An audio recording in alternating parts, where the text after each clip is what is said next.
All right, so great to see everybody. So we're going to take a pause on the Nevi'im, and we're going to delve into the aspects of Teshuvah. I think we're going to approach it in a way that many haven't seen before. I want it to be rigorous and serious, and I want to push real hard and really articulate some important and serious points related to Teshuvah, to repentance. Okay, so let's start. How would you say Teshuvah works? What's the how on repentance? How does it work? What would you say? How does it? Sincerity. Huh? Sincerity. Sincerity. But so what's the mechanism? How does it work? What is the mechanism? Reuven punched Shimon in the nose. Shimon's nose is broken.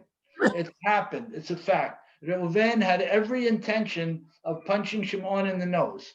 He punched him in the nose 3 years ago. His nose is still not properly healed. It's a fact in reality. It belongs in reality. How do we make teshuvah for it? What does it mean? What do you say? Hamdavid, what do you say? Let's go. Come on. How does it work, Sari? How does it work? Regret. Regret, but is it a fact or isn't it a fact? Was it done? Wasn't it done? Is it a serious thing? This thing called teshuvah? Yes. What did we do exactly? And what did we do, Serene? What did we do?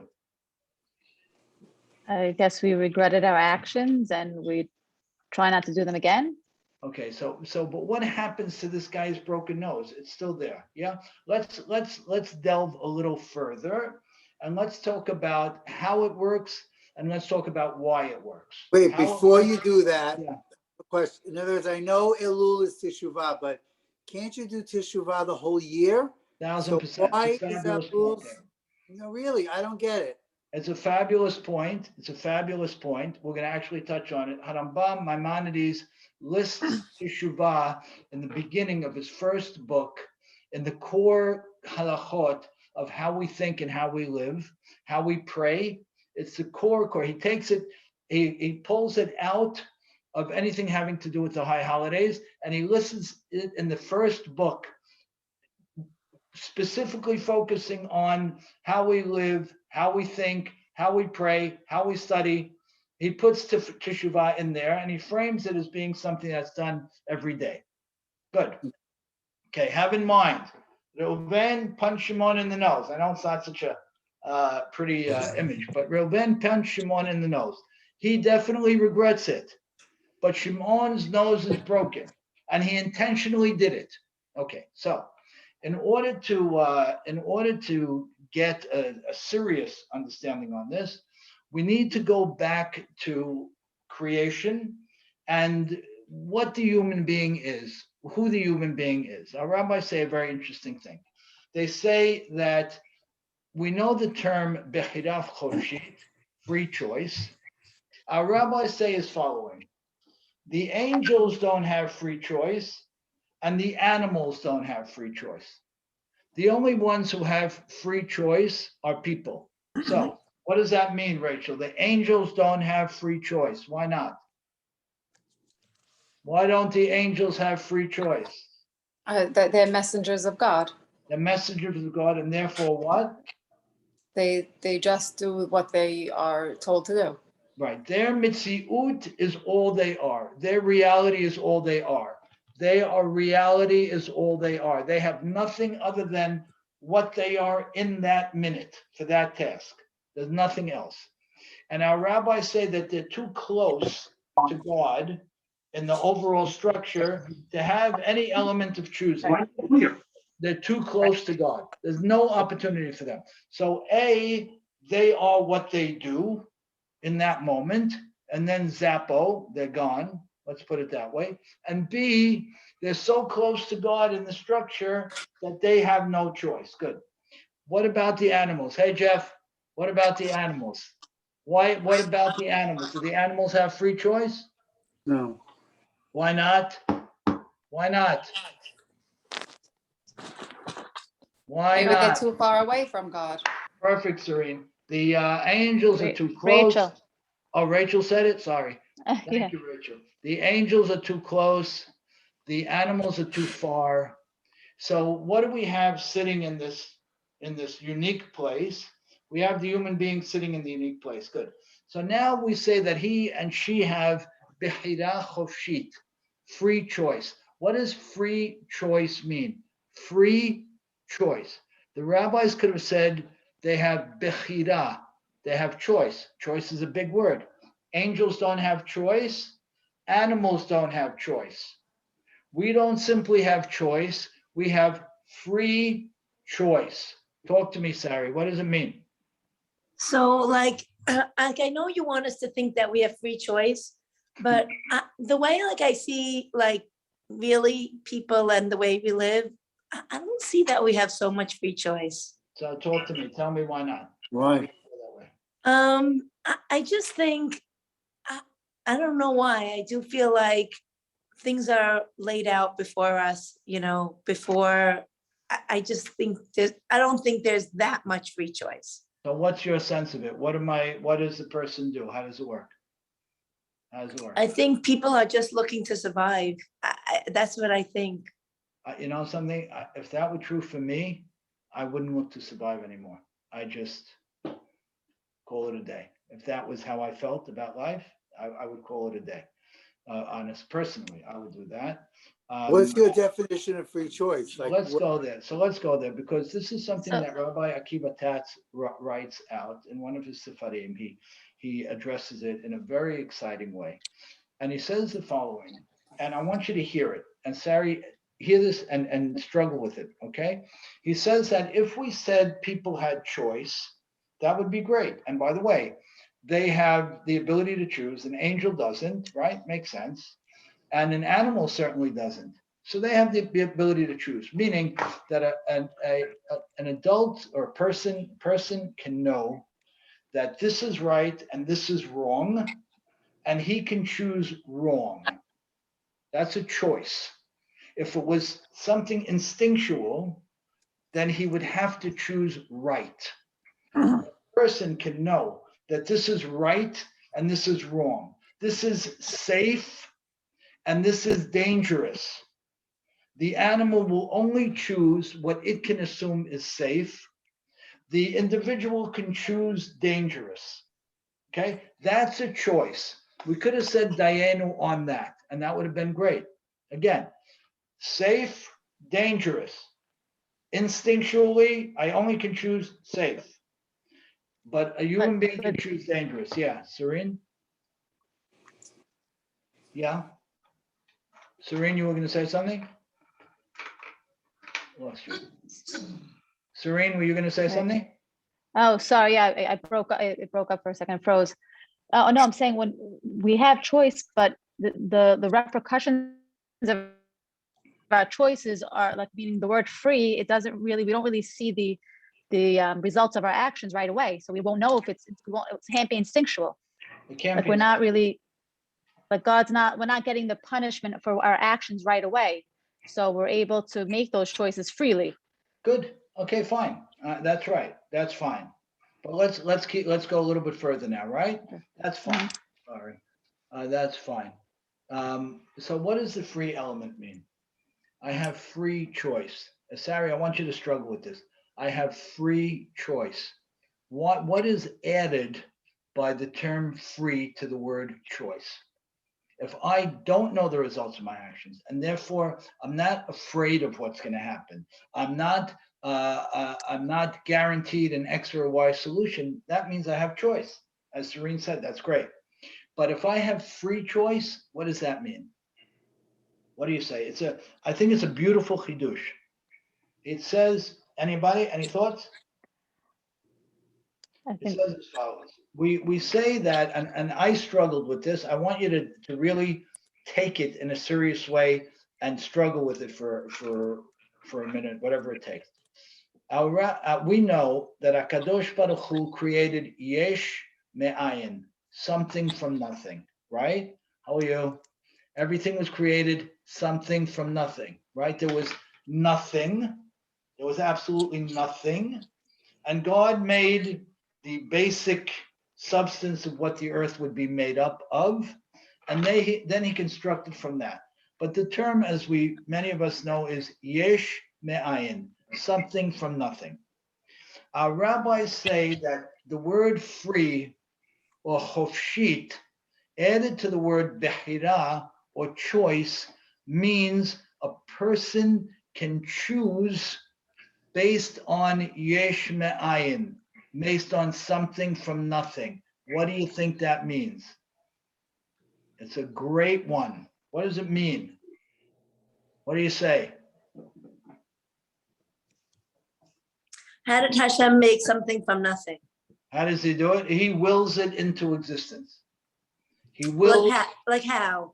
by his sheer by the sheer force of his will, nothing else. And it's a fantastic question. And I want you to hold the answer because it relates to how we ideally work. HaKadosh Baruch Hu Ratzon, wills something into existence. He doesn't work on it. He doesn't build it. He simply, from the strength of his will, of his Ratzon, it comes into existence. Good? So there's no precursor to it. There are no ingredients. There are no previous actions that necessarily shape it.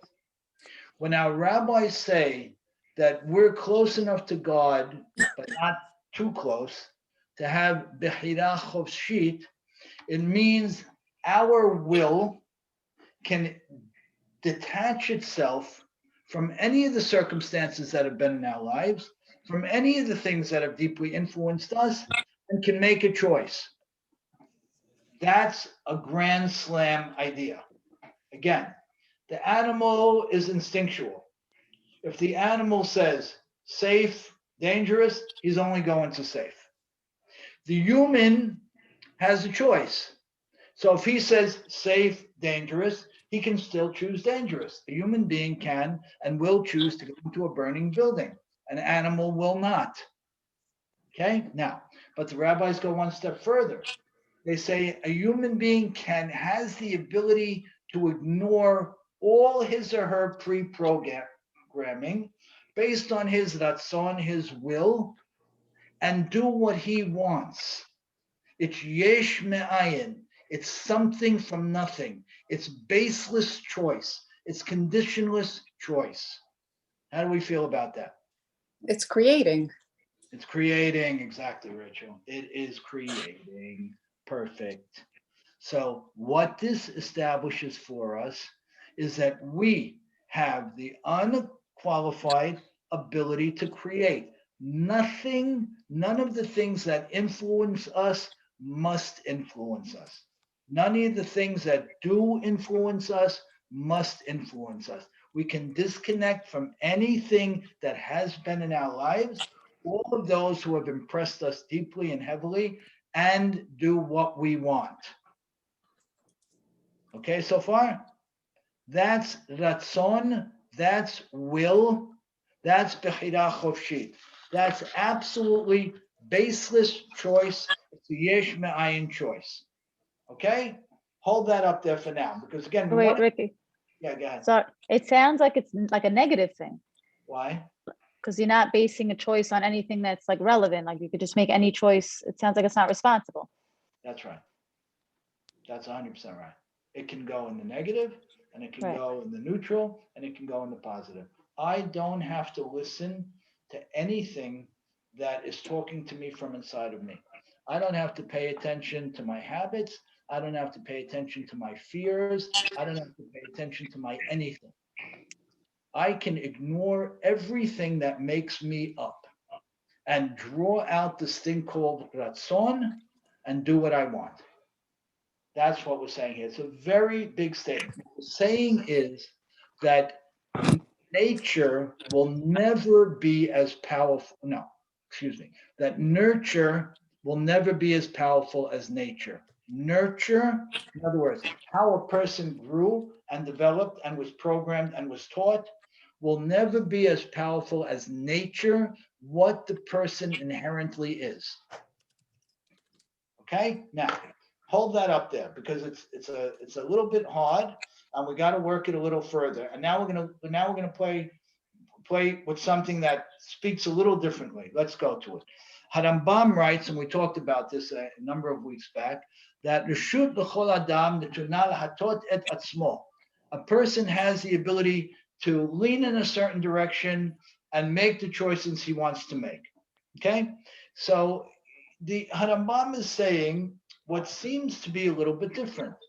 Harambam is saying that a person has the ability to move in a certain direction, become influenced by certain things, become shaped by certain things, and ultimately he's going to live by those things.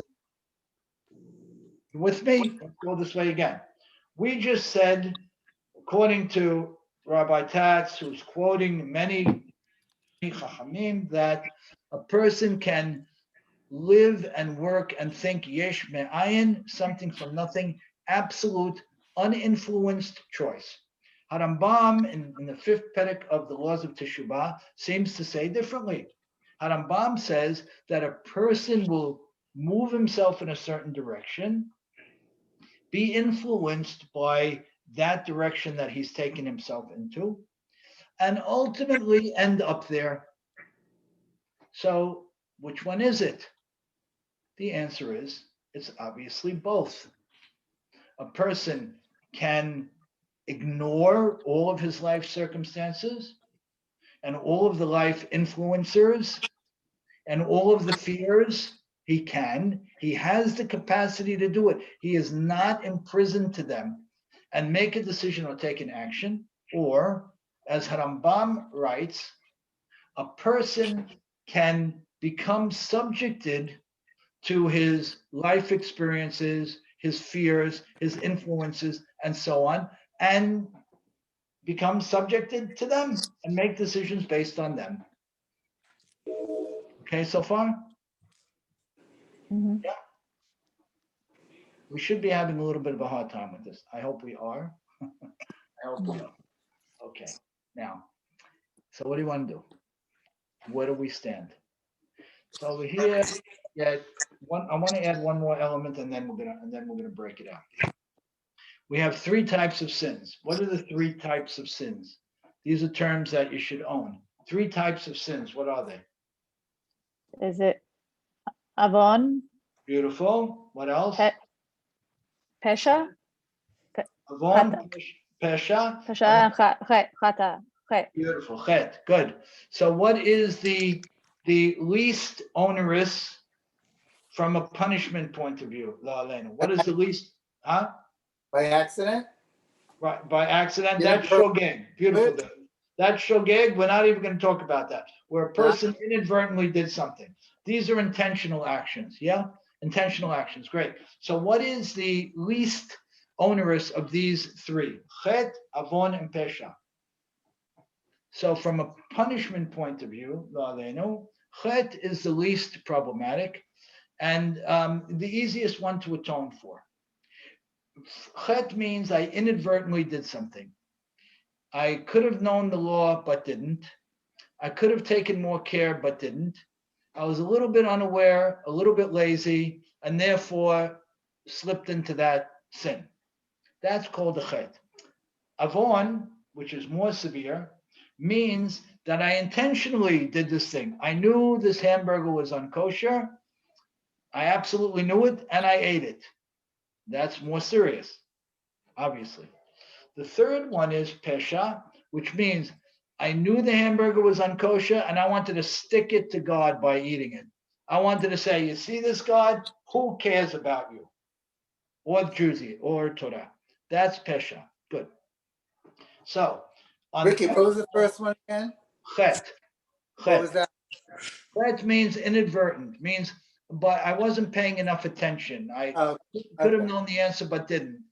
In fact, Chet is the least problematic from a hardcore punishment, reward and punishment point of view, but it's the most problematic because it's what everyone overwhelmingly does. We do many more chata'im than avonot or peshaim. Why? Because we're nice people. We're good people. We don't want to do the wrong thing. We just, we didn't really think about this too much. We got there too late. We left too early. We didn't pay attention. We didn't ask the question.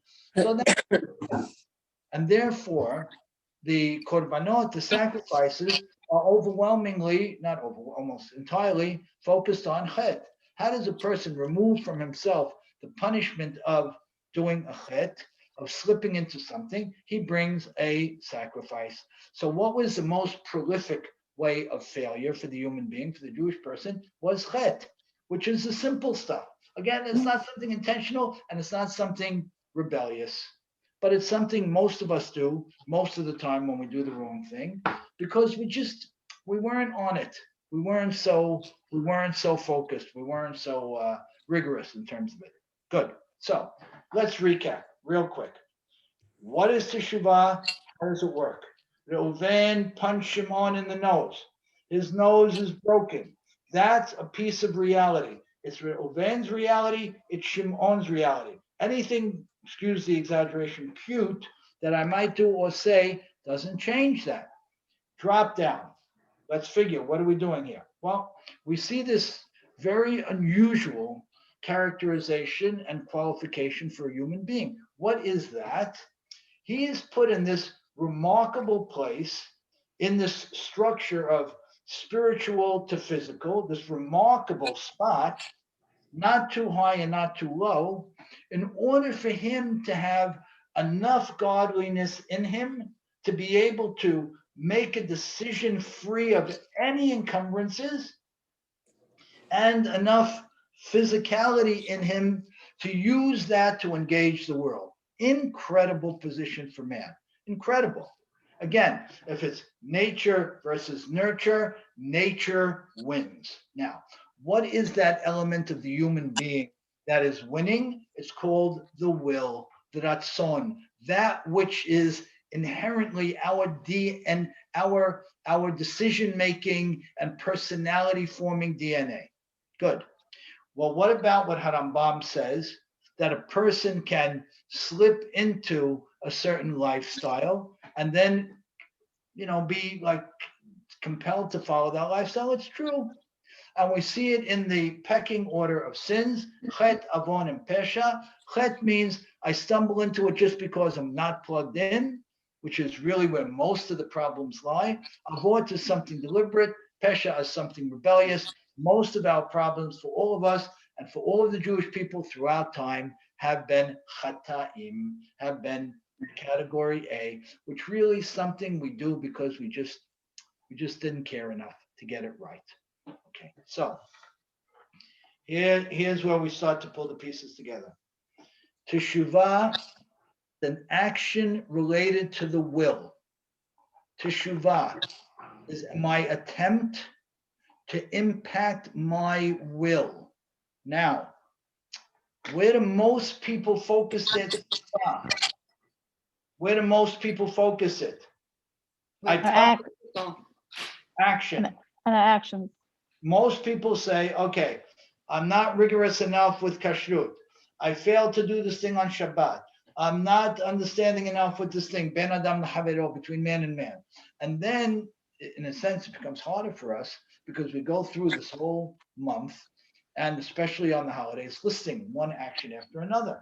So we become completely focused on the action. And generally speaking, that's where it begins and ends. And people generally don't change. Now, what teshuvah is, it's an action related to the ratzon. It's a focus on the ratzon, the will of the human being, that decision-making power in him that has this extraordinarily free capacity to be uninfluenced. And teshuvah is focused on not changing the action, not changing the cause, but changing my will, changing my ratzon. That's where the serious people are. So let's give an example. You guys with me so far? Okay, let's give an example. What do we say is, we say we have teshuvah miyir'ah and teshuvah me'ahava. What's the difference? What is teshuvah miyir'ah? Fearful? Fear, beautiful, excellent. Teshuvah out of fear. How is teshuvah out of fear manifested? You're afraid to make a sin. I don't know. You're afraid to make a sin. Why, David? Good, excellent. Why? Afraid of You punishment. know how to Because of the get punishment. out your mind. I don't know. Because of the punishment. Excellent. It's very, very simple. Teshuvah miyir'ah, making repentance out of fear. Me, I do it, person does it because he's afraid of the punishment. In other words, he still wants to eat that unkosher food. He really wants to eat it. There hasn't been a change in his will, but he's afraid to eat it. He's afraid because someone might see it, and that would be something that he would be held accountable for, or God may hold him accountable.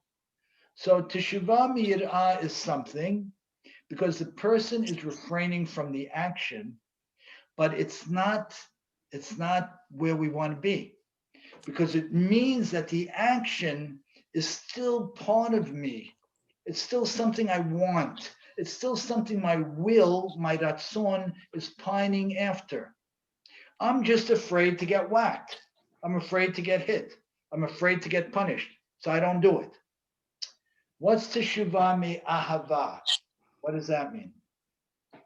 Out of love, And therefore what? Great. And therefore what?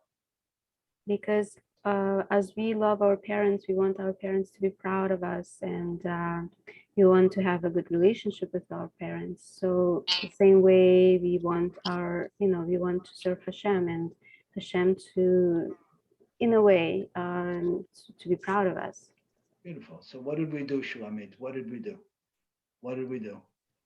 What do you mean? What do we do? Go one step further. You're right. Take it one step further, because it We sounds do a little mitzvot. bit. We do mitzvot. We do acts Right, of kindness. Great. But give me go one step further, because what you're describing sounds a little bit like a better version of teshuvah miyir'ah.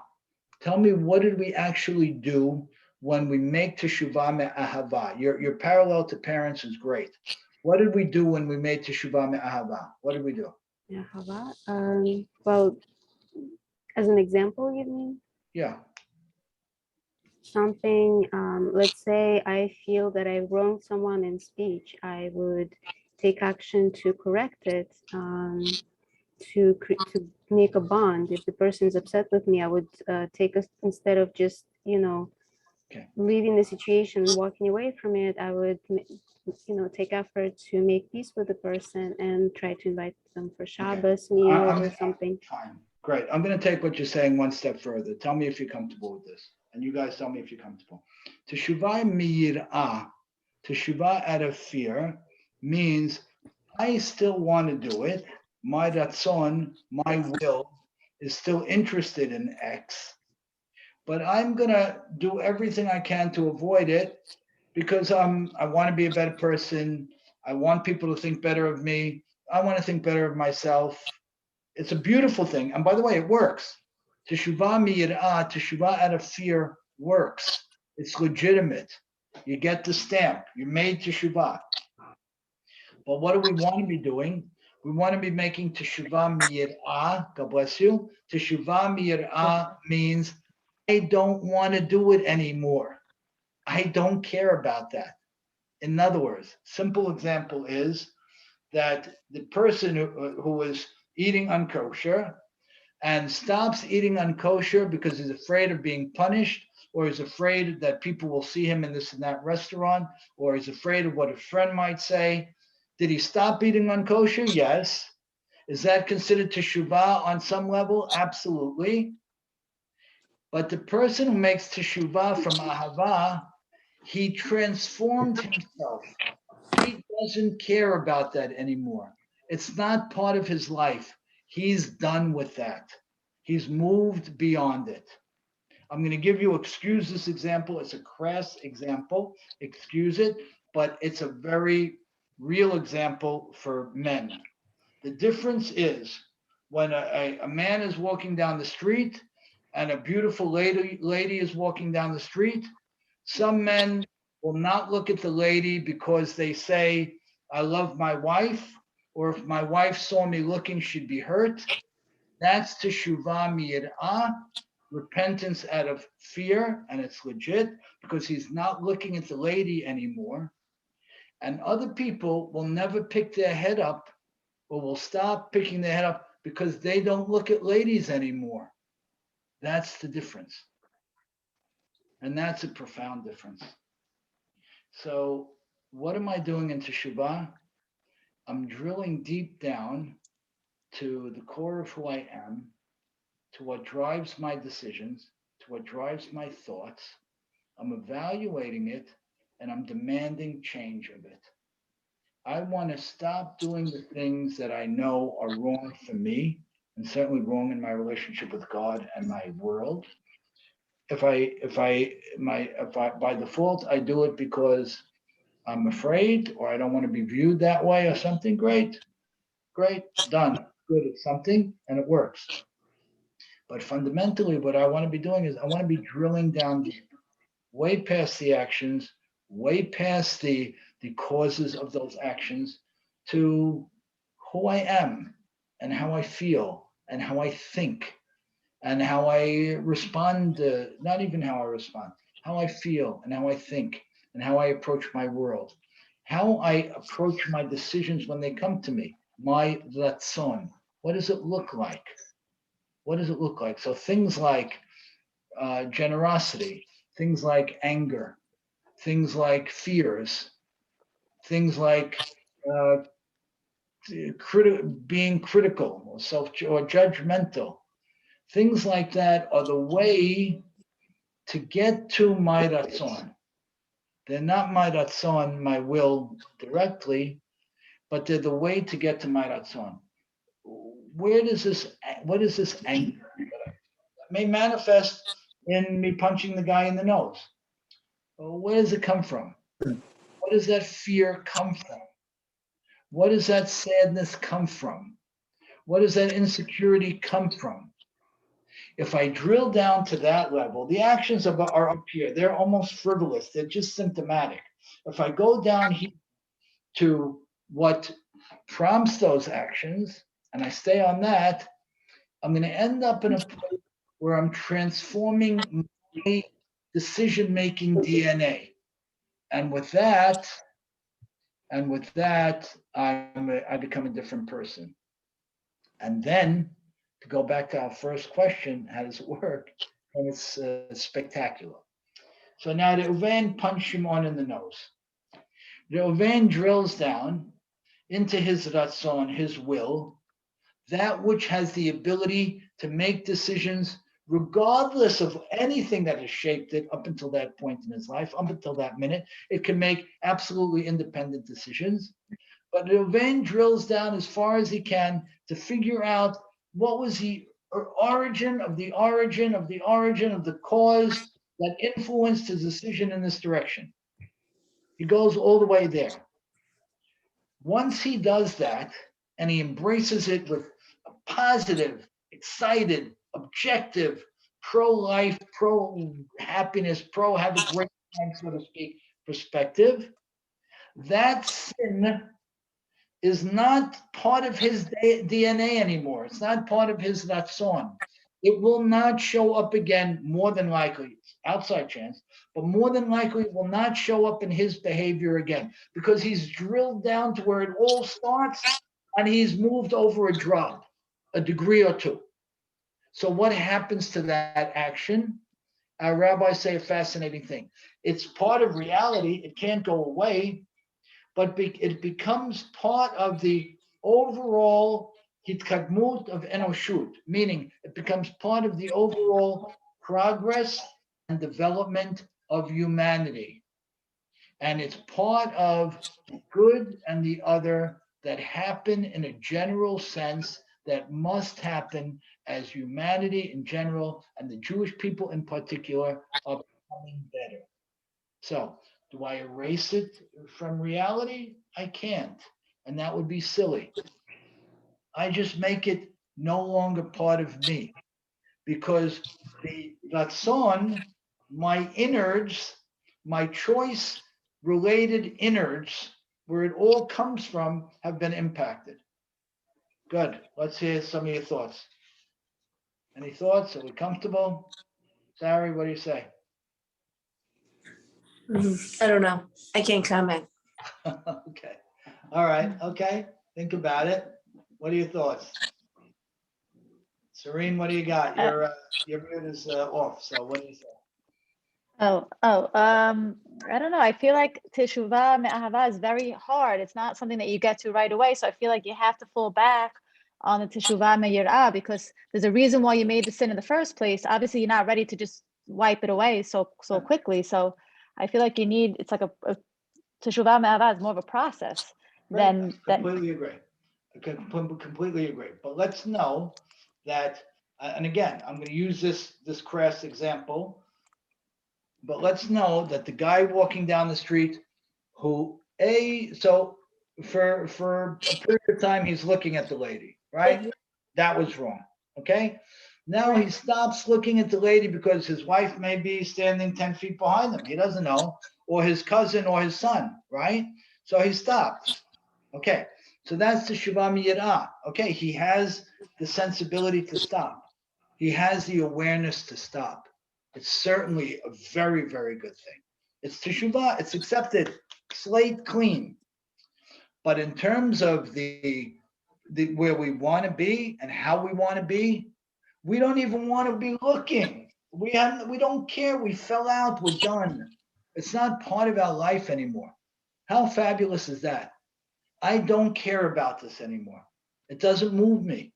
It doesn't tug at me. It doesn't challenge me because I built myself to get beyond it. That's the grand slam. The other is a solid double. Yeah. Isn't there another kind of teshuvah that you do like let's say you stole something from a store and then you have the opportunity to do that again and then you don't do it. So that's like I feel like a test to see if you really did teshuvah me'ahava.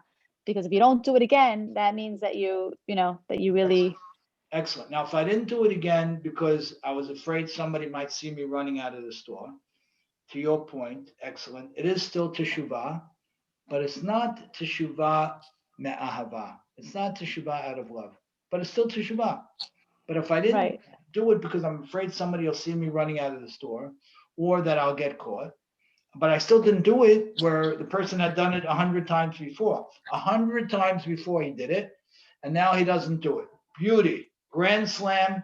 He's moved away from it. Hakadosh Baruch Hu stamps it. Success. right. Isn't it called? Is it teshuvah gemira? Is that what it's called? Gemura. Gemura. So how does that fall in with this type of teshuvah? It falls in exactly where we are. Yeah, it falls in. It's just talking about a different side of it. So let's talk about that. So one type of teshuvah is when the person stepped away from it. Now, he could step away from it out of fear or out of love. If he stepped away from this action out of fear, it's because it's fine, it's accepted, but he stepped away, but it's still part of him. The longing to do it is still there on some level. If he stepped away from the action out of love, the longing is not there anymore. If he's put into what you're talking about, if he's put in a position to do it again with all the same circumstances and all his buttons being pushed, everything, Hakadosh Baruch Hu puts him back into that situation again and he doesn't do it, that's the absolute grand slam. That's the Teshuvah Gemura. That's the grand slam. In order for him to get Teshuvah, he doesn't have to be put into that place. But if he's put into that place, and based on either impetus, fear or love, he avoids it, he was put back into the exact same circumstances and he avoids it, this guy is a home run hitter. He's, again, but we're talking two different tracks. But if he did it out of love, it's that much greater. If he did it out of fear, is it a complete teshuvah? Absolutely. If he did it out of love, is it transformative? Is it impacting the will? Are his free choices going to be different free choices? Behirot chofshiot? It certainly will, yes. So that's our goal. Now, good? Very good, thank you. So 2 tracks, good. Now, let's just spend a few more minutes. Let's just spend a few more minutes on this. Okay. Okay. Let's talk about how HaKadosh Baruch Hu works with us on all of this. And you don't have to go any further to do so than to go to the first several words of the Amidah, of the silent prayer, of the Shmoneh Esrei. So, and I think if we just review these words quickly at this point, it'll be very helpful. We say Melech Ozer Umoshia Maren. God is our king. We want to reference him as our king. We look at him as our father, but we also want to look at him as our king, and us being, sorry to use the term, but enslaved to him. Yes, he is an absolute monarch. It's true. But he's a compassionate monarch. Why? In that he's Ozer, which means he gives us help based on our good deeds. So Ozer, Ezra, help, is good deed based. Moshiach, which they loosely translate as salvation, is another form of help. He gives us, even when we don't have any good deeds, he helps us there too. And Magen, and he protects us from falling into something. So we talked about this huge lift that we want to be doing to change our will, our decision-making DNA. But we need to know that we're not in it alone. HaKadosh Baruch What does Mashiach mean again? Moshiach, it's Ozer. Moshiach means that the person doesn't have any credits. He doesn't have any good deeds for God to base his help on. So Ozer means the person has, we're using these terms just very simplistically, but the person has 100,000 points. And when God helps that person, he's cashing in a few of his points. To put it in Moshiach or Yeshua means person has no more points. The person has no more points. God will help the person anyway.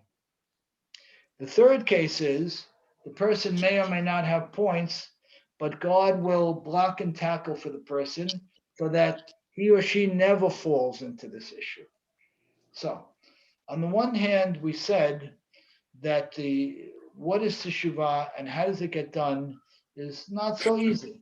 To change my ratzon, to change the innermost decision-making part of me is very hard. And I want to change it for love reasons, not for fear reasons. At the same time, we're saying God's in it with us. He's our king. It's true. We are completely subservient to him. Yes, it's true. But he will cash in chips for us when necessary. And if there's no chips, so to speak, to cash in, he'll be there to help anyway. And then it goes further. Somech noflim, rofeh cholim, right? Pick up the person who fell, help the person who's ill. Matir asurim, remove that which afflicts us. God is in the game to do all these things for us and with us. And then to me, we'll just go over a few of these, but I think are the most critical of these descriptions of God's relationship with us. Meimit u'mechya. Meimit u'mechya. What does that mean? What does that mean? Melech meimit u'mechya u'matzmiach Yeshua. This to me is the sentence that includes it all. And again, we say it once, twice, 3 times every day. What does it mean, David? We say in the Amidah, right? Yep, perfect. What does it mean? What does it mean? I don't know. Okay, it means that he will be part of a person taking a pretty heavy fall. He will be part of that. He will sometimes, he's going to catch the person, even if the person has no credit, so to speak. Other time, and sometimes he's going to block and tackle for the person, so he never gets to that point, even though he has no credit, which is again. But other times, he's going to go with the person and let the person have a terrible crash and bring the person back up. Umatzmiach Yeshua. And there will be a bursting forth of a new reality for the person that has nothing to do with his or her credits. Now, I could raise my hand a bunch of times and tell you of cases where I believe HaKadosh Baruch Hu took me by the hand and dragged me to a place that was absolutely awful for me because I was going to that place. And had I moseyed along in that place, it would have continually chipped away at me and the person I need to be. So what does he do? He takes me by the hand and he brings me to a good, hard fall, a real painful failure. Because what I'm doing ain't right for me. Melech memit hayeh. He has the absolute power to do so, and he does it. He takes me by the hand and he drags me to that absolutely terrible situation, God forbid. Umasmiach Yeshua.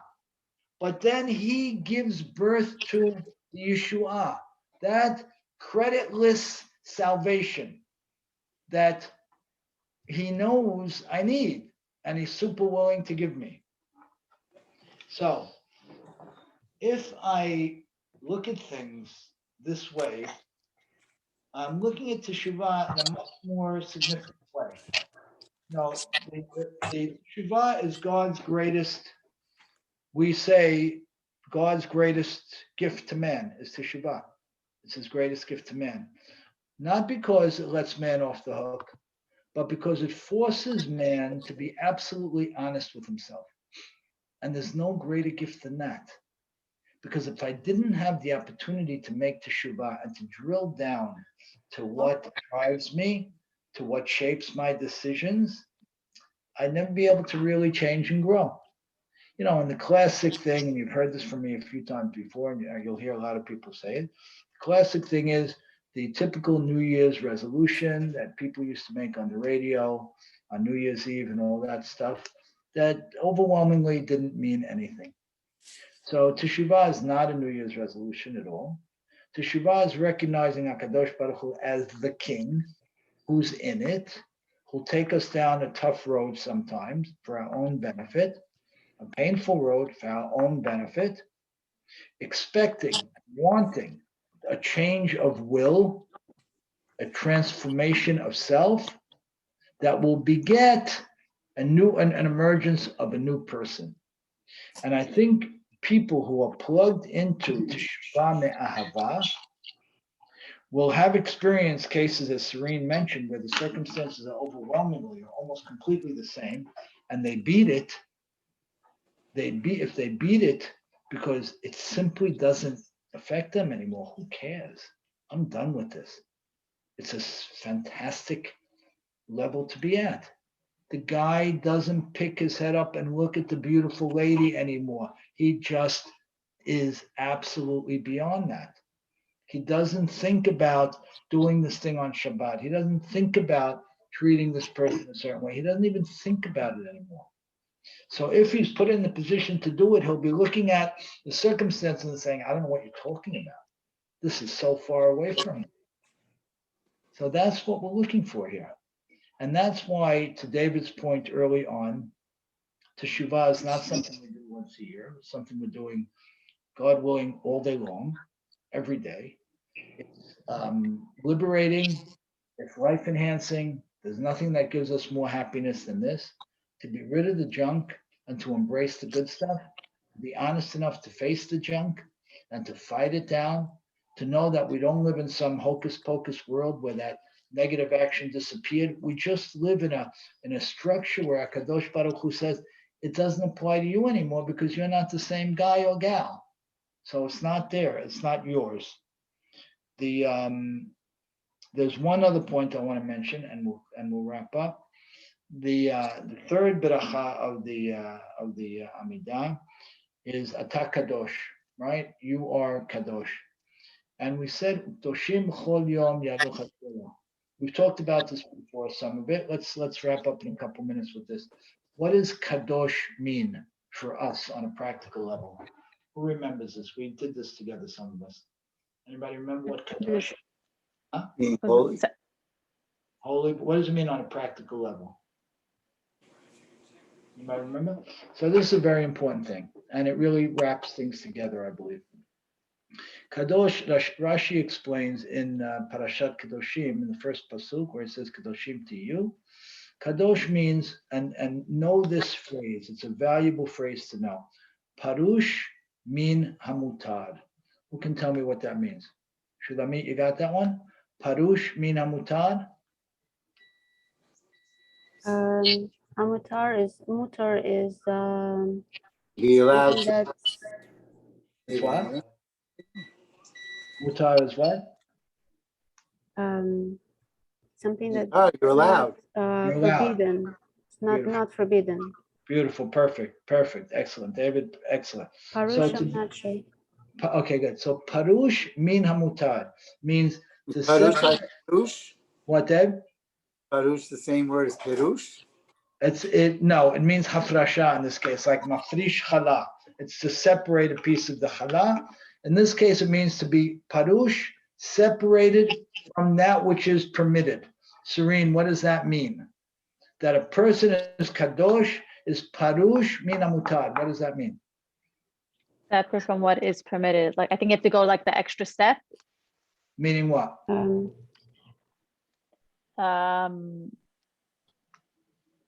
don't know. I just think we have to sanctify ourselves and just be above everyone else.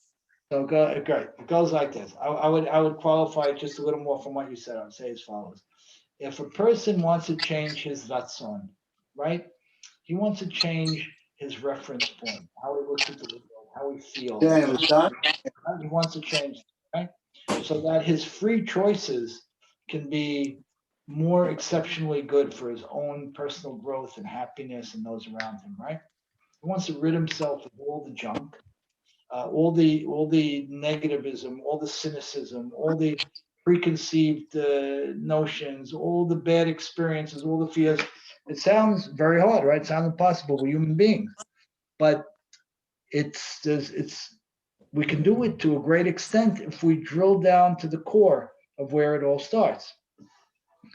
As we're doing that, and in order to enable this change of the will, our Hakadosh Baruch Hu says, "Be kadosh," which means choose spots that are okay according to halacha, and don't go there. Don't go there. Don't do them. Be parush, separate, be separate from something that's mutad, something that you could do, because it doesn't work for you. Period. What do you mean? Is it wrong to go to such and such a place? No, it's fine. Nothing bad is going on there. Umpteen people go all the time. But for me, it makes me feel confused about who I am, about what I care about what I want to build in my life at this point. So therefore, going to that very okay place is confusing for me. It takes me out of my game. You know, Sari, I'm going to use you as an example. I hope you don't mind. I'm a person who teaches people how to grow, how to be more self-aware, how to be more connected to others, right? Sari, I'm expressing what you do in a very, very simplistic way. I apologize, okay? But that's part of what you do, right? You with me? Okay, that's part of what you do. So for Sari to go to a certain place might feel hurtful to her, might challenge her core values. And therefore, she wants to choose her spots and be parush min hamutar, because she knows that her will is a very cherished thing. Her ability to stay true to her is so fragile. And therefore, in order to make Teshuva me'ahava, to stay true to me, to find that true me, and to keep finding it over and over on a deeper and deeper level, and to stay true to it, I need to be around the people and things that strengthen me. I need to make a deliberate decision to choose my friends, to choose my experiences, to choose my occasions, to choose my very, very carefully, very carefully.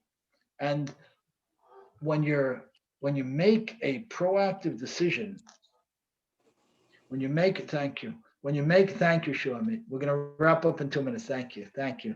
When you make a proactive decision to protect yourself first and to protect that fragile, beautiful will or ratzon, it works.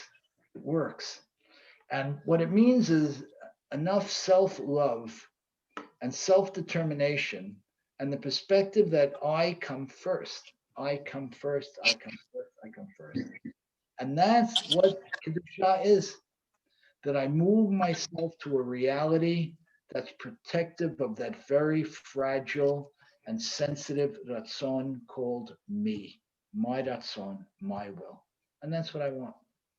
So, to pull it together, God willing, we'll do another couple of classes on Teshuva, up to the holidays, and then we'll go back to the Navi. There's more to talk about. But as a platform, as a foundation, let's think about the how and the why very seriously. Let's think about them on this level. Let's think about the ratzon or the will. Let's think about the concept of free, truly free choice being yesh ma'ayin, similar to what HaKadosh Baruch Hu does, where I want to build myself where my choices are truly exclusive of everything and anything. And is that an overnight thing? It's a lifetime thing. But if I focus on my will, on my ratzon, on keeping it healthy, keeping it whole, keeping it emotionally enriched, then I can build along these lines. And that's how we do it. Good. I have Yes, a sir? question. Sure. When does the Teshuva actually happen? Like when you make the decision out of love or out of fear, or you actually, like I said, like once you're presented to do it again, or It's like a when does it fantastic happen? question. It's a fantastic question. It's a fantastic question. And I'm going to answer it. There are two opinions on this. One is that it happens the minute the person made the decision to change. That's when the teshuvah happens. The minute the person made the decision to change, Rav Kook writes about this, and many others. Rav Soloveitchik writes about this, and many others. And they're basing it on a number of different fantastic sources. The minute the person makes the decision to change, it's done. Even if Now, they don't follow through. okay, now it's done. Okay. Now you go back to your point of that complete teshuvah. That complete teshuvah is when you test it again and you avoid it, right? But the minute you make the decision, I'm done with this. It's not part of my life anymore. And I'm making the commitment to move beyond it. You are done. Now, if there's another person involved, you want to try and clear the air as best you can with that person. But that's part two. But part one is I make a decision. I'm not going there. I'm going to work my hardest. And I can't guarantee it. And I can't make an absolute promise because we're human beings. But I'm going to make the sincerest effort because I really want to be done with this. At that point, boom, it's outside of me because it doesn't reflect who I am anymore. I've made the proclamation that I'm not that person anymore. Now, if I go ahead and I do it at some point, it could be looked on in two different ways. One is I was never really that serious. And the other is I was that serious, but I stumbled. So it's all about what happened in step one. How sincere and serious was the person in step one? If he or she was really sincere and serious, and then they stumbled. It happens. Doesn't mean anything. It's not attached to me because it's not a real reflection of me. Right? But when these great rabbis wrote that, it was spectacular, and it makes total sense. And in fact, I'll give you an interesting case. Let's say and this is the case that's really built from the Gemara. One of the cases. Let's say somebody goes to a bride, and he says, Harei at mikudeshet li, you are sanctified to me, al manat sh'ani tzaddik, on the basis that I'm a tzaddik, and the person is far from a tzaddik. Are they engaged or not? What would you say? Let's do it again. Harei at mikudeshet li, you are sanctified to me, on the basis that I am a tzaddik. Now, up until the minute he said that, he was not a tzaddik. Are they engaged or not? Come on, what did we just say? What, based on what I just said? Are they engaged? No, or not? they're not engaged. What do you mean? How could that be? The guy's not a Sadiq. For one second, what did we just say? Well, he intends to be a Sadiq, maybe. Right, He- put it he- into motion. What the assumption is, 1 minute before he said this, he made the decision to change. Right. If he said something like that, the implication is that 1 minute, 1 second before he said this, he made the decision to change, and therefore that is a legally binding engagement. A Okay, halacha. but what if there wasn't like that decision made? Like, what if like the guy really isn't a Sadiq and didn't think that? Yes, it's true. What if? You're right. But we have to make a halachic assumption here. The halachic assumption is that teshuvah is achieved when I think it and or say it. If teshuvah is achieved when I think it or say it, even though my actions haven't yet changed, I'm changed. So therefore, if he said, we are engaged based on the fact that I am a good guy, the halachic assumption is that he's a good guy. And in order for the halachic assumption to be that he's a good guy, you have to say that teshuvah can come from a thought or a word, not from an action. Because to your point, Sari, he hasn't yet demonstrated that he's a good guy. He's only thinking it and talking it. But if we accept teshuvah based on a thought or a word, then he is bound to this lady and she is bound to him. Which means that we accept teshuvah on the basis of a thought or a word. But Serene, to your point earlier, when is it sealed? When is a person really completely distanced from it in his own life and in God's structure, so to speak, when he had similar or the same circumstances and he just walked out? I think it has to start with a sort of a word because you don't know when that circumstance will come up again. So it has to start somewhere. It has to be set in motion at some point, and then when the situation arises, then he has to prove himself. Exactly. That's exactly right. Right. It's fabulous. And own it. It happens when I make the thoughtful commitment or the verbal commitment to do it. That's when I'm already moving. I don't have to talk to anybody. I don't have to convince anybody. I don't even have to be in similar circumstances. If I am at some point, grand slam. It's the highest level of teshuvah. But in the meantime, am I a different person? Is my ratzon, my will transformed? The answer is yes. And that's what we want. Good. Ricky, All right. when you say Pirush min Hamutad, I really think of like Instagram. Like you go on saying, I want to find something, and then all of a sudden you're somewhere else, and you're like, how did I get here? I'm allowed to go on Instagram, but you end up somewhere you didn't set out to go. Okay, and I have to tell you that for me in my own personal life, this has been the biggest lifeline for me. The concept of Parush min hamutad, to your point, has been my biggest lifeline. Because when I learned that idea many years ago, and I struggled with it, and then I ended up embracing it and putting it into action, that became the most self-loving thing I ever did in my life. To distance myself from the things that hurt me. Period. I'm not doing, there's nothing wrong logically. And they might not hurt Preservation. this class, but they hurt me. Yeah. No, that's self-preservation. I mean, we try to stay away from the people that, hurt us or, are a bad influence. It's the same thing So cool. with ourselves as well sometimes. Exactly. Yeah. And it's a beautiful thing. It's a fabulous thing. It's a happy thing. And it's something that we should we should rigorously do without any apologetics. No apologetics. This don't work for me. I'm out. What do you mean? Is there any problem here with halacha? Zero.